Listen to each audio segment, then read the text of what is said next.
আমরা দ্বিতীয় যেটি বলতে চাই,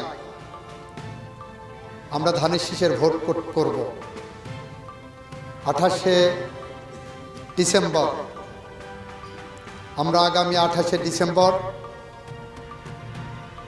আমাদের মনোনয়ন জমা দেব। আমি সেই মনোনয়ন জমা দিতে যাব আপনাদের সাথে নিয়ে, আপনাদের কাছ থেকে দোয়া নিয়ে। দল ইতিমধ্যেই সিদ্ধান্ত নিয়েছেন, আমরা সেখান থেকে আলহামদুলিল্লাহ আমি অ্যাটর্নি জেনারেল পদ থেকে এসে আপনাদের সাথে আগামী দিন 24 ঘন্টা আগামী দিনগুলোতে সময় কাটাবো, এই প্রত্যাশা ব্যক্ত করছি। আজ যারা এখানে